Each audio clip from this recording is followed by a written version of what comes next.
This is our Wednesday Lycoming football show. We're talking to head coach Mike Clark. And Mike, Widener was going to be a test. They were number one preseason by the MAC coaches poll, and I guess you passed that test.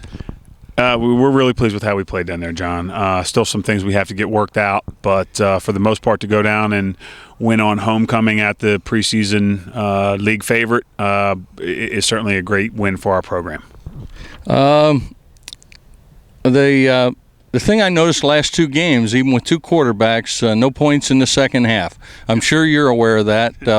What's up there, do you think? Well, the Bridgewater game, we kind of, we missed some opportunities and we hurt ourselves a little bit, but we were also really conservative in the second half of that game. The Widener game, we tried.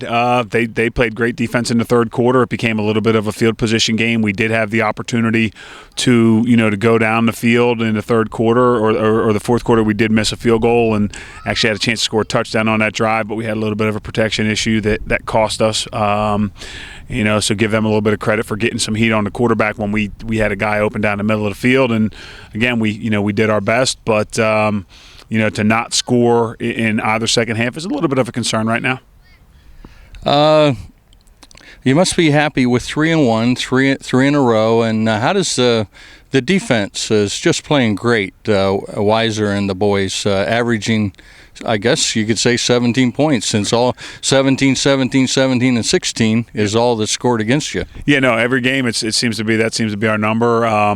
But those guys are doing a great job, and really each game you can find a touchdown or a field goal that we allow that's a result of a turnover on our part. So if we can continue to eliminate the turnovers, which is a goal of ours every week, we did a decent job of that last week, of limiting those to only one, then it becomes more and more difficult to score on us. So because we just don't think people will line up and move the ball consistently 70 yards on our defense. Yeah, they're just playing as good as you would like.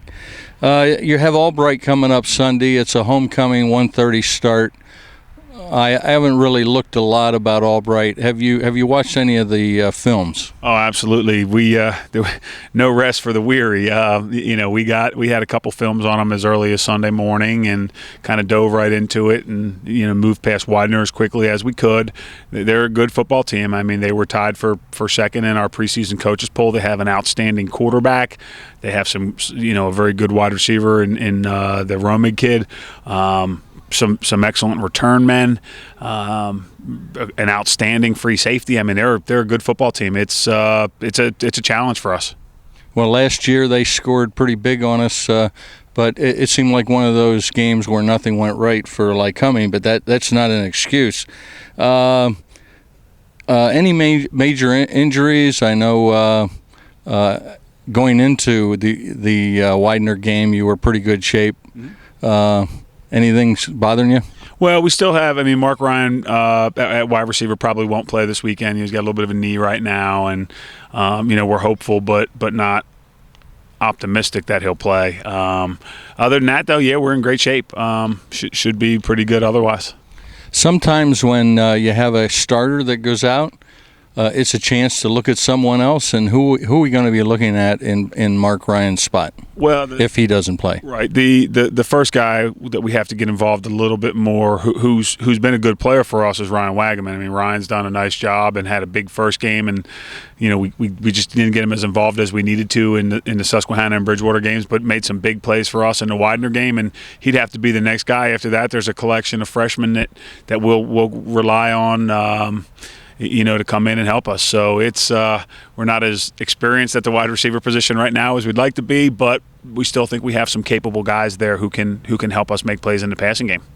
You have a very young team, and how do you convince the younger fellas that you really need depth? They need to get ready to step up, because it's a long season and injuries can happen at any time, can't they? Absolutely, John. I mean, it could happen in practice. With the young guys, it's simple. What we tell our young guys is that we have expectations here that are for each position and not necessarily for every individual. And so if they're forced into action at that position, there's a certain standard that they have to be able to perform at, or live up to, and hey, if they don't do it, we'll find somebody else who will, and that may mean having to move some people around or have some guys change positions. But again, we expect things from our wide receivers. We expect things from our running backs or our O linemen, our D linemen, our linebackers. I mean, at every spot, there are things that you have to be able to do to play and help our football team. And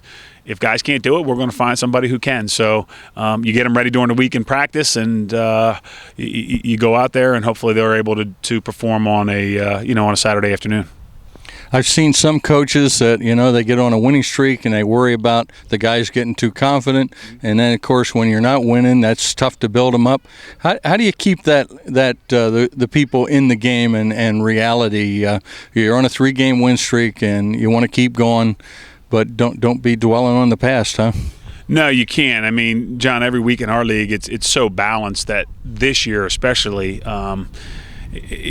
people, we were picked to finish in the bottom half. Lebanon Valley was picked to finish in the bottom half. And, right now we're both in a tie for first place in the league. So you just have to focus every week on taking care of the game that you're facing on Saturday. And if you look too far ahead, or you think you did a great job and want to continue to pat yourself on the back for the previous week, then you're probably going to put yourself in a real challenging spot for the coming game.